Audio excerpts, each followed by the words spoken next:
The Jets get the news they were fearing. Aaron Rodgers is out for the season with a torn Achilles tendon. We'll discuss it ahead on Locked On Jets. You are Locked On Jets, your daily New York Jets podcast. Part of the Locked On Podcast Network, your team every day.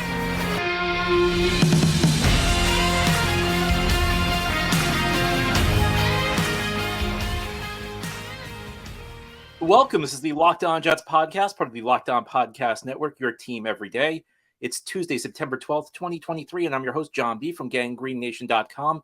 Thanking you so much for making the show your first listener, first watch every day. Subscribe to the show for free on YouTube or wherever you get your podcasts so you'll get new episodes as soon as they're posted. If you're listening on a podcast source and like the show, please give it a 5-star review. And if you're watching on YouTube, give this episode a big thumbs up.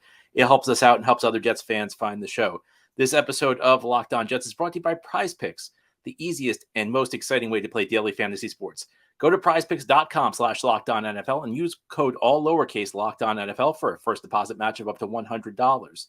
This is our second episode here on this Tuesday, and it's a special episode because the Jets got the news that they were dreading. It's the news they were fearing.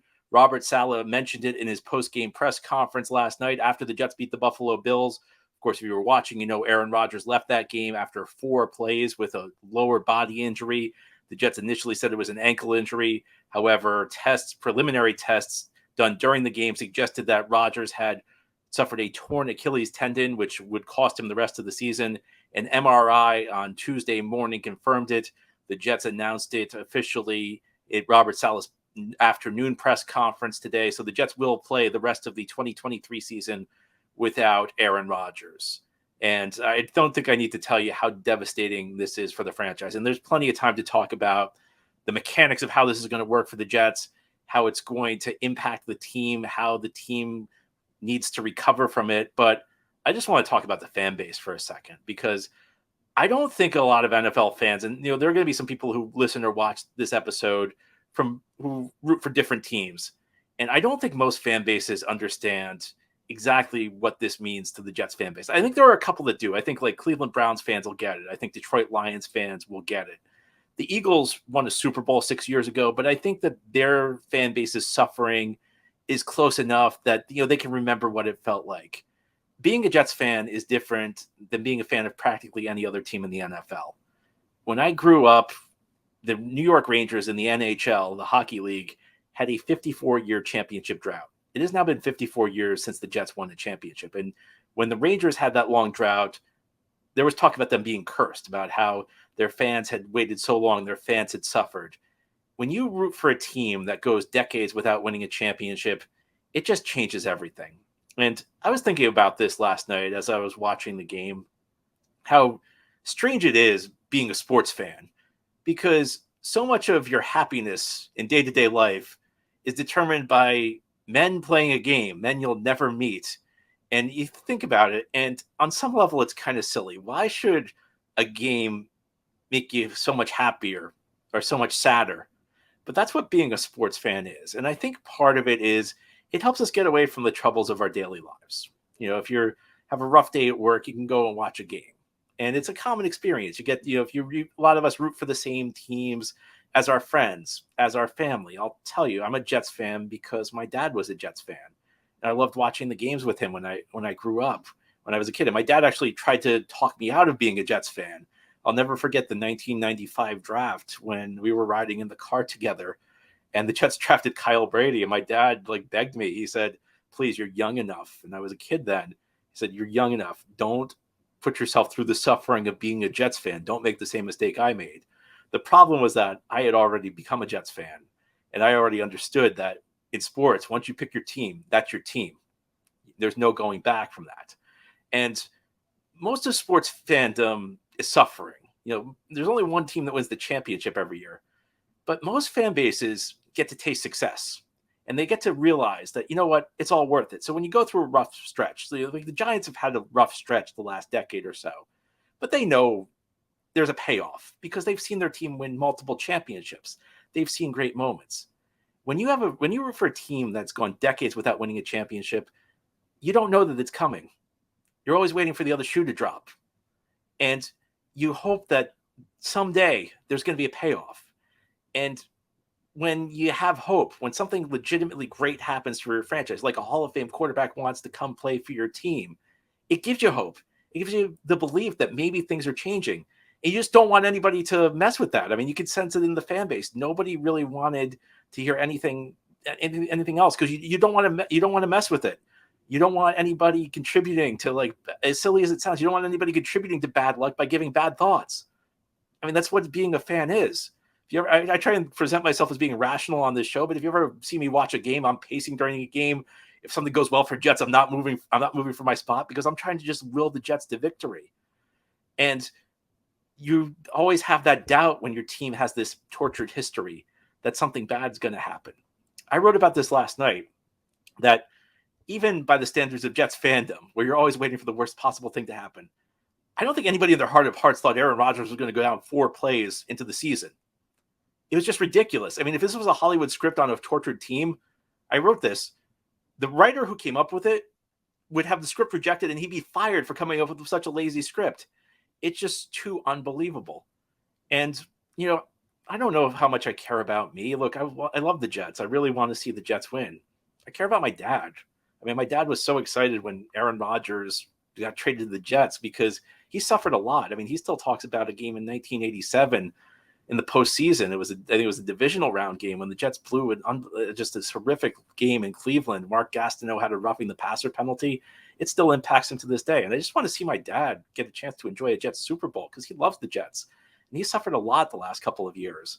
I mean, especially during the Adam Gase era, he was talking about not caring. And that crushed me. The fact that, you know, somebody who loved the Jets as much as he did was hurting because of how bad the team was. I mean, during those days, it was really rough. And I know because I've talked to a lot of you who listen to this show, and it hurts me. And I really want to see the Jets win for you because I interact with so many of you and you're so great and you love this team so much. I mean, I remember during the Gase days, I got this random email one day from somebody who wrote like an official letter of resignation as a Jets fan because he was so frustrated. And he copied, I guess, a bunch of his friends, but he sent it directly to me. And I'm thinking, do I need to file this with some sort of government agency? And I was thinking of that guy when Aaron Rodgers came to the Jets because, you know, he could be excited. Maybe this was the moment where things finally came through for him. And it just feels cruel to have something like this yanked out from under you. And I understand it's a game. I understand, you know, it's not life or death what happens in a football game. And that's kind of the silly part of being a sports fan because, again, does it really matter when a team wins or a team loses? No, but you feel it because you dedicate so much of your life to these teams. And even though it's silly, even though it's a distraction, that's part of the reason it's so important to us. And you just want to believe that someday things are going to pay off, and they will. I don't know when it's going to be, but eventually every team has its day. I mean, there have been tortured teams throughout sports. I mean, the Boston Red Sox, the Chicago Cubs, the Cleveland Cavaliers before LeBron James came there, the New Orleans Saints before Sean Payton and Drew Brees. Eventually you find the right mix. And maybe this won't be it for the Jets, but I also know that sometimes it turns around when things are at their bleakest. And I don't know if that's going to be the case this time for the Jets, but I will say this. That was a tremendous win Monday night. And it was one of the most bittersweet victories I've ever seen because it was the only game I think I've ever left where I felt exhilarated and heartbroken at the same time. Exhilarated because the Jets played such a gutty game. I was so proud of the team, the way that they came back and won that game, the way they shook off what had to be a devastating moment for the guys in that locker room.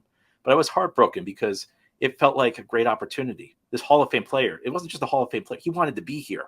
He was excited to be here. He was a great leader for this team. And in a few months, he became one of the great leaders on this team. And it just feels cruel that it ends this way. And maybe that victory on Monday night, it's something that we can look back on as the moment that launched us to something special. Who knows? Maybe Aaron Rodgers comes back next year. Maybe some good will come out of this. I certainly hope so. I certainly hope so for all of your sakes because you've earned it. And I'm so sorry that everybody had to go through this today.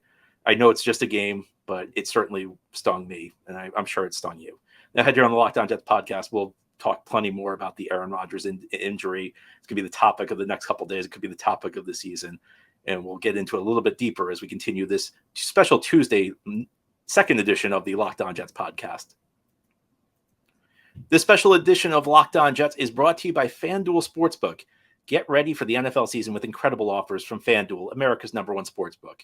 And right now, new customers can bet $5 and get $200 bonus bets guaranteed. Plus, all customers who bet $5 will get $100 off NFL Sunday Ticket from YouTube and YouTube TV. Jets fans, don't lose faith. The team is 1-0. They just had a great victory over the Buffalo Bills, a team that's expected to contend for a Super Bowl. This Sunday, the Jets visit Dallas. That's not a nationally televised night game. It's a game that's going to be broadcast in the afternoon. So make sure you get YouTube or YouTube TV if you're out of market, and betting $5 will get $100 off NFL Sunday Ticket from YouTube and YouTube TV. Now's the best time to join FanDuel. The app is easy to use, and you can bet on everything from spreads to player props and more. So visit FanDuel.com/lockedon and kick off the NFL season with an offer you won't want to miss.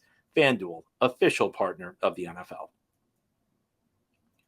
Thank you again for making Locked On Jets your first listen or first watch every day. If you're new to the show, this is a daily podcast covering the New York Jets. We have new episodes each day, Monday through Friday through the week, and then bonus episodes like this one when big news breaks, such as Aaron Rodgers being lost for the season. Just a heartbreaking thing for the Jets. I hate the expression, what's the most Jets thing that could ever happen? And some people are saying that. Just another instance where things just go wrong for this franchise. And it's a bad luck thing. Now, it was a play that, Aaron Rodgers got hit on, but there's a lot that's not known about Achilles injuries, but everything that is known right now is it's bad luck. I mean, if that hadn't happened, Aaron Rodgers may have played the full season this year. So just a tough break for the New York Jets. And I'll be honest with you, I was so upset when it happened. I had a tough time concentrating through the first half of that game because I just couldn't believe it was happening. And I always say that, I try and be objective on this show. And part of that means I try and keep my guard up. I try and not let the Jets upset me too much. And sometimes I'm more successful than others. The Jets have upset me quite a bit through the years, but I thought I had finally reached a point where I just wasn't going to let the Jets upset me anymore. And I was shocked by how devastated I was. And I wasn't being super rational. I was mad at everybody. I was mad at the situation. I was mad at myself for letting my hopes get up with this team this year because I thought they were going to have a really good season. Here's the thing, though. They still can have a really good season. And there's a clear pathway to do it because they did somehow win that game. Now, the path to victory is not going to be one that I think they're necessarily going to be able to follow all season long. 16 points from your offense, generating 4 turnovers on defense. The turnovers are tough to deliver, even if you have a great defensive team. But the Jets played phenomenal defense on Monday night. They forced Josh Allen into a really rough game. And here's the other thing. Josh Allen had some really good moments in that game. And in a weird way, that kind of raised my optimism level with this defense because even with Josh Allen making some super plays in this game, the Buffalo Bills were held to 16 points. And I'm not sure the Bills would have been able to score if it wasn't for Josh Allen making some superhuman plays. I mean, there were some plays, the touchdown Buffalo scored, which was one example where Allen just did something where you just tip your cap. It was just amazing. He made some great throws on the run. He made some great rushes. And something, it's not always, we always look at what our team did wrong when something goes right for the opponent. Sometimes the opponent just does something where you tip your cap. And Allen did a couple of those things, but it took that for Buffalo to move the ball. It took that for them to score. The Jets looked like, and it's only one game, and this is what we call overreaction week every year, so I don't want to go too crazy, but that looked like a Super Bowl defense. Now, will it be? We don't know, but through 1 week, that looked like a great defense. The defensive line looked every bit as good as advertised. They took that game over. They were constantly in Allen's face. I mean, there was one interception Quinnen Williams forced by getting to the quarterback. And the secondary, the safeties looked really good, especially Jordan Whitehead with 3 interceptions. But the other strength of the defense is the corner group. And they were pretty they were up and down. I don't want to say they were shaky because they did have good moments. And I thought DJ Reed, especially down the stretch, looked really good. But that was one of the worst games Sauce Gardner's played. And it's not like Sauce Gardner got torched for 100 yards, but he was beaten a couple times. And when Sauce Gardner's not even playing that well, Sauce is usually a shutdown corner. Usually you can get nothing off him. They got some things off him. And even though they got things off him, Buffalo still had a tough time with his defense. So imagine what's going to happen when Sauce plays well, when they're not playing against an opponent as talented as Buffalo. This is going to be a very difficult team to move the ball on. Other thing I'll point out, there's still some premium talent on this offense, especially in the form of young players. Breece Hall, it could not have looked better. I've been trying to preach patience with Breece through the early part of this season. I've said it all off season. Give Breece some time And it's mainly, look, I didn't know how he was going to look right off the bat.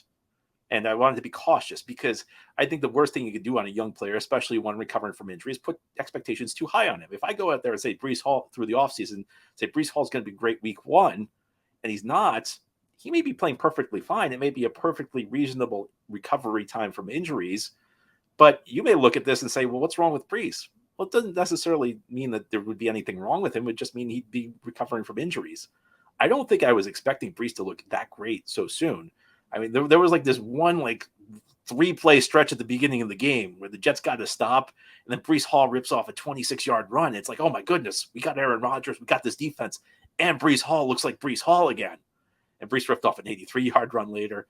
For a guy who had 10 carries, he went over 100 yards really quickly. He was over 100 yards after 2 carries. This is a guy who can carry this offense. So the path to victory for this team is still quite clear. It's pretty much the formula the Jets used through much of last season, at least through the first half of last season, where you lean on the defense. You would have loved to have had Aaron Rodgers at quarterback. You would have had an opportunity. You would have loved to have had an opportunity to lean on the offense a little bit more, but this defense is good enough to carry the Jets to victories. The Jets defense would carry this team to victory last night.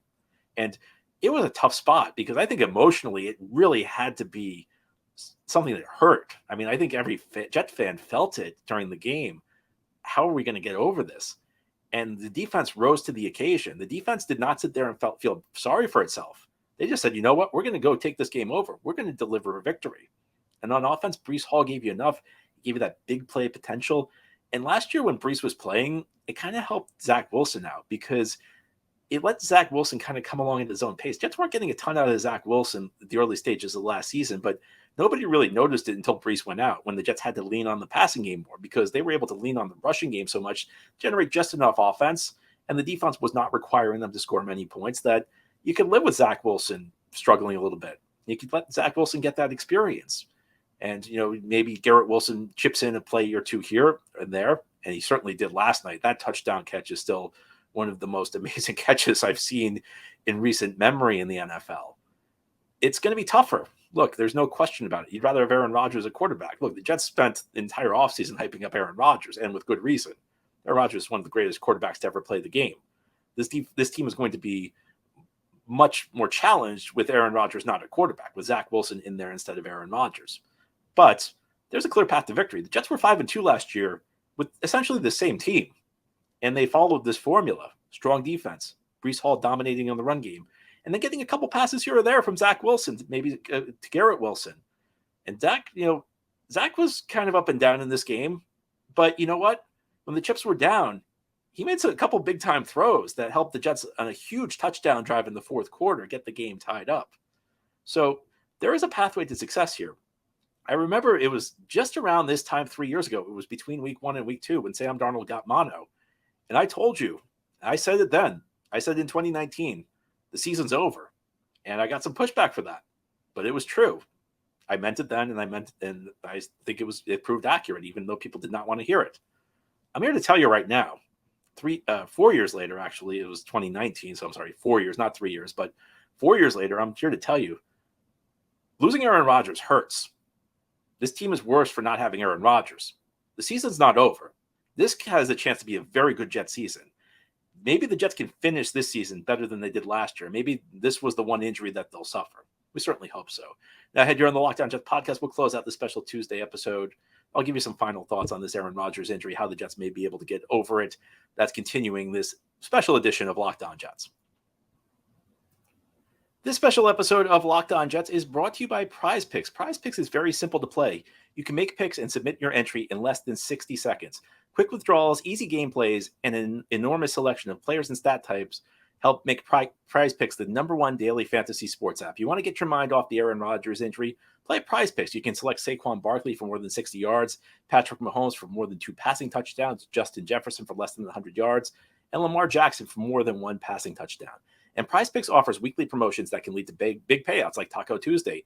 Each Tuesday, PrizePicks discounts select player projections up to 25% to provide even more value. And PrizePicks now offers Apple Play for quick and easy deposits into your account this football season. Go to prizepicks.com/LockedOnNFL and use promo code LockedOnNFL for a first deposit match of up to $100. Again, it's prizepicks.com FanDuel.com/LockedOnNFL and promo code LockedOnNFL for a first deposit match of up to $100. Again, that's PrizePicks, the easiest way to play daily fantasy football. This is the Locked On Jets podcast here on this Tuesday, a special edition as the Jets find out that Aaron Rodgers is out for the season with a torn Achilles tendon. It's not a shocker. It's what was expected. Earlier today, I recorded the show recapping the Jets win over the Bills, and what I said was just enjoy the victory while you can, because we don't know what's going to happen with Aaron Rodgers, but until we find out what's going on, there's nothing you can do except celebrate the victory. And it was one of the truly great Jets victories I can remember. I mean, the only one that really comes to mind in the regular season, or at least an early season game in the regular season, they're playoff clinching games that obviously have more significance, but that might be second only to the Monday Night Miracle in terms of just pure excitement, in terms of the Jets responding to the moment. The Jets never win that game. I mean, you know it if you're a Jets fan. The Jets, when they get hit with bad news, when they get hit with adversity, they usually just roll over and get blown out. And I thought there was no way the Jets were winning that game when Aaron Rodgers went down. I especially thought there was no way the Jets were winning that game down 10 at the half. What an incredible performance by the New York Jets. And sometimes it's a moment like that where the chips are down against you, where you respond, and it changes everything. And I don't know whether that's going to be the case with this football team this year. It may just be a fleeting moment. It may be a difficult season. I mean, listen, losing Aaron Rodgers is no simple thing. It's no easy task, but overcoming it's no easy task. But sometimes when things are down, that's when you find out a team's character. I mean, it's a really overused expression, next man up. And frequently it does not apply, especially when you lose a critical player. When you lose one of your most important players, it's easy to say next man up. The next man's not going to be as good. And I think we're going to be honest with you. You could be the biggest Zach Wilson fan in the world. You know he's not going to be as good as Aaron Rodgers. It's a big moment for Zach Wilson, though. It's a real test. I think Zach Wilson believed, and the Jets believed, that he was going to get a year or two to sit and really figure this thing out. Well, now he's stepping back into the lineup. It's earlier than the Jets planned. It's earlier than pretty much any of us expected it to happen. But it's here. And it's an opportunity for Zach Wilson to show that he belongs in this league after the team gave up on him. And it's an opportunity for him to go out and win games and prove everybody wrong and prove that you can grow as a quarterback. We've seen it happen in this league. It's tough. I mean, there aren't many quarterbacks who have started their career the way Zach Wilson has and succeeded. But stranger things have happened. And here's the other thing. The Jets have a team around him. This is a good roster. This is a team that, without Aaron Rodgers last night, went out and beat a consensus top 3 team in the AFC. The Bills were favored in that game, and that's with Rodgers playing quarterback. And the Jets won the game. And they came back from a double-digit deficit in the second half. So that shows you the ability of this team. And yeah, there were some things that you can't count on. Again, you can't count on 4 turnovers happening. You can't count on necessarily winning games where you only score 16 points on offense. You can't count on a punt return for a touchdown in overtime. But the Jets responded. When the chips were down, the Jets went out there and won the game. When plays needed to be made, somebody always made them. And some of the plays were made by Zach Wilson. A couple of critical third down passes. The best throws of the night he made were passes on third down when the Jets needed a big play to extend the drive. Some of the best passes of Zach Wilson's career. Now, it was a not-even night. I don't want to act like this game was a big-time performance for Zach Wilson, but in the context, I think it was positive. I mean, it's an impossible spot to be thrown in if you're Zach Wilson. You've got no prep work during the week, at least with the first team. They installed this offense. They installed this game plan for Aaron Rodgers, and you go in immediately. I mean, I said this last year when the Dolphins lost Teddy Bridgewater and they had to put Skylar Thompson in after the first play of the game. That's an impossible spot as a quarterback because you have to play the whole game without having any practice work with the first team offense. When they put in a game plan to suit the other quarterback's strengths, when they just built their entire team around Aaron Rodgers, all the excitement heading into the season, all the disappointment, we felt it, the players felt it. They had to pick themselves up. And let's be honest, if you're Zach Wilson, this fan base is looking for a reason to doubt you. I mean, this fan base is rough on young quarterbacks who don't succeed. The Boo Birds were going to come out quickly if Zach Wilson did not succeed in this game. And he went out there and, look, it was uneven, and he was very conservative, and the Jets' offense did not move the ball for long stretches. And there are some things to question. But when the chips were down, he did make some plays, and there are some positives he can build from this game. So you just hope that maybe this is a turning point for the franchise. Maybe this is a big moment. But I'll reiterate what I said earlier. If you're down, And I understand why you're down, because unless you've been following this team for 54 years, you've never seen a championship. Even the good moments are fleeting. Even the good moments, the other shoe eventually drops. Eventually, it's going to happen for this team. And you'll remember this moment, and you'll remember this moment where you persevered through it. You remember all the difficult moments, and it'll make it that much more worth it. That's all for this episode. This has been the Locked On Jets podcast, part of the Locked On Podcast Network. Your team every day is our motto. As always, if you enjoy the show, hit the subscribe button where you're watching or listening so that you'll never miss an episode. If you're listening on a podcast source, give the show a 5-star review. And if you're watching on YouTube, please give this episode a big thumbs up. These things help us out, help other Jets fans find the podcast. Hope you have a great rest of your Tuesday. We'll be back tomorrow. Tomorrow we'll have our weekly mailbag show. Each Wednesday we do a mailbag, so please send in your questions. Can't wait to answer them.